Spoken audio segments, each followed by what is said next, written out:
Hey guys, so it's the last lesson on solving systems of equations, and I decided to throw in an applications problem, and I had a couple of different choices. One is, what if you have two springs connected with a weight with weights on them? I could have done projectiles in all sorts of different ways. Projectile of an object, projectile, an orbit of a planet. But the one I decided to do was more complicated circuits. And so we're setting up, I'm not going to have you solve, but just get used to setting up how would you get a more complicated circuit in differential equations. And this is pretty much where you have the electrons have two paths to choose from. And so you have to have two equations, one for each path. Again, as I said, I'm not worried about solving them at this point. I just want you to set them up and get an idea of how these systems can be used in real life. Okay, let's take a look at this circuit that can be represented by a systems of differential equations. So before we get started, let's remind ourselves what all the little symbols mean. So the first symbol we have is a squiggly, and that is a resistor. And in our equation, it needs to be represented by R times I. So the resistance times the current. And then the next one is curly Q, and that's an inductor. And in our equation, that's going to be represented by L times di dt. So we've got the inductance times the change in the current. And then the last one is the capacitor.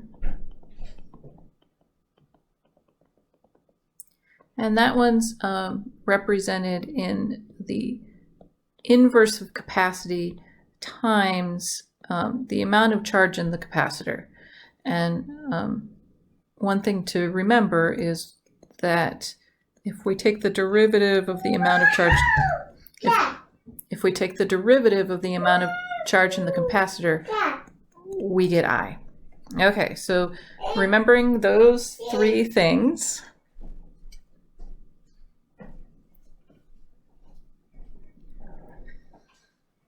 we pretty much have two loops that we have to follow. This is going to be one loop. And then the other one has a choice of two different loops. We can either, do this direction, or we can do this direction. It really doesn't matter which direction you go. And I think the book flips and kind of does those interchangeably. So I'm gonna go ahead and go this direction. So let's look at the blue loop first. The blue loop first, it does have an energy source, and so we're gonna say that energy source, and as we follow along in here, we've got a resistor. And so resistor times my current. And then as I follow along in this curve, I come across an inductor, but the inductor isn't for all of the current, it's just the amount of current that went down to in that first loop. And so this one is going to be L of 1 times di1 dt. And then as we keep following along, we've got 1 over the capacitor, and this is the amount of charge of all of it, because it'll all come back together. So that's going to be my first equation. So now let's look at the second equation. Notice in my second equation, I don't have an energy source, and so because there's not an energy source just within this loop here, then I start out with 0. I'm going to go this direction. So the first thing we come across is a capacitor. So this is a capacitor just for the electrons going in the second loop, times the amount of charge in the capacitor just in the second loop. And then next we come up to a resistor. And again, this is a resistor just for the electrons in the second loop. So this one's going to be a resistor 2 times just the current that went through the second loop. And then as I follow along here, I have to go here. Notice that I'm going opposite the direction of the charge. And since I'm going opposite the direction of the charge, this one has to be negative. And so it becomes minus L1 d1 di of 1 dt, because this is talking about the electrons that went down the first loop. And those are all nice and good, but notice we've got i's which are changing, and then I1 and I2, and so we want to, we must get these in terms of I sub 1 and I sub 2.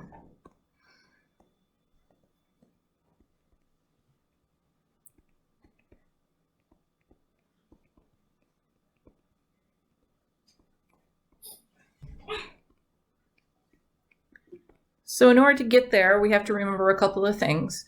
One is Kirchhoff's first law that says the sum of currents at a junction is 0.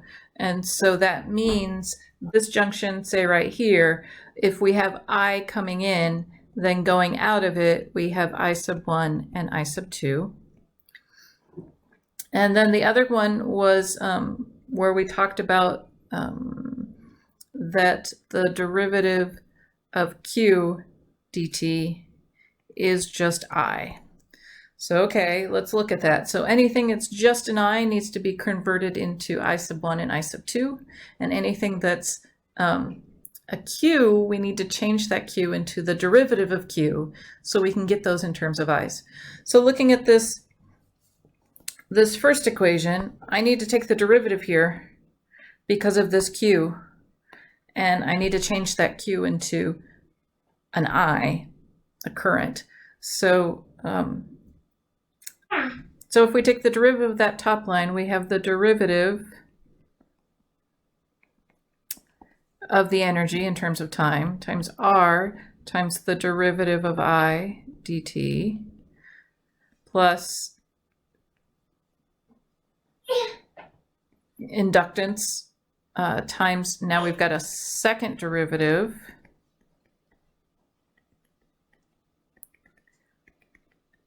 and we now have a derivative of Q dt. So this part can now become an I. Okay, but we don't want I's without subscripts. All our I's need subscripts. And so both this I and this I can use our Kirchhoff's first law. And so when we do that, now we have dE dt equals dr, and the derivative of I1 plus I2 plus inductance times the second derivative of I sub 1 plus my inverse of the capacity times, this is going to now be I1 I sub 1, I sub 2. Okay, and to put this into operator notation, which is probably how you're going to see it in the book. So we've got the derivative of E is R d sub 1, and doing some distributing here, R d I sub 2 plus L1 d squared I sub 1 plus 1 over c I sub 1 plus 1 over c I sub 2. Pulling all my I sub 1's together, I have R d, there's 1, plus L sub 1 d squared plus 1 over c, those are all I sub 1's, plus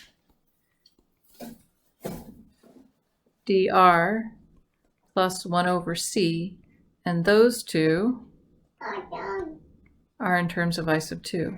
Okay, so there's one. Now let's go back and look at the other. Again, looking back up at this equation, we need to change this q into an I. And how do we do that? We do that by taking the derivative. So we need to take the derivative of this term here. When I do that, I'm going to get it out of my, I've got, so derivative of 0 is 0, 1 over the capacitance of the second path, derivative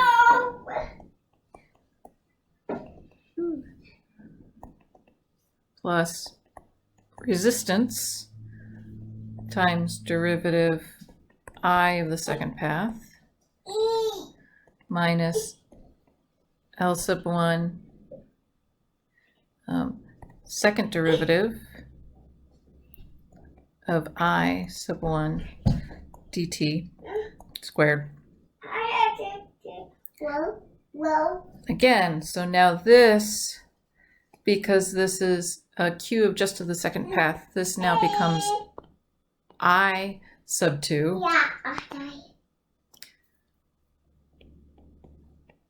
I sub 2. And let's put this into operator notation. Oh, wait a minute. Yep, I sub 2. Let's put this into operator notation. So we've got C2, I2, we're good there. We've got R2, D, I2, good there, minus L1, D squared, I1. Okay, let's put our I1s together. So we've got, di I squared I sub 1 plus C2 plus D, well, let's go ahead and flip that. R2 D plus 1 over C2 of I2. So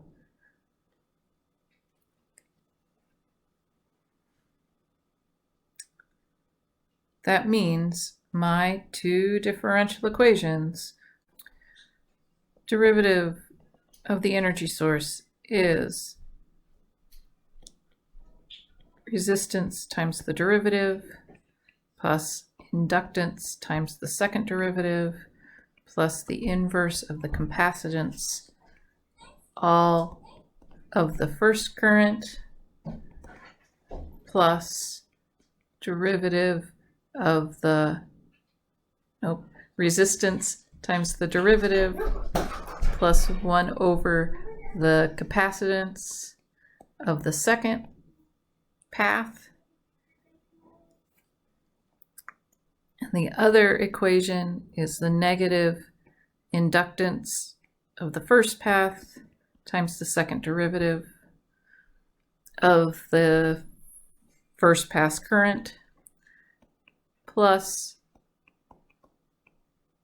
the resistance of the second path times the derivative plus 1 over the capacitance times the current of the second path. Once you have those keys and you kind of understand what's going on, these aren't that bad. And again, you can now solve this. You can now solve this differential equation. I'm probably not going to ask you to do that. As always, if you have questions, let me know.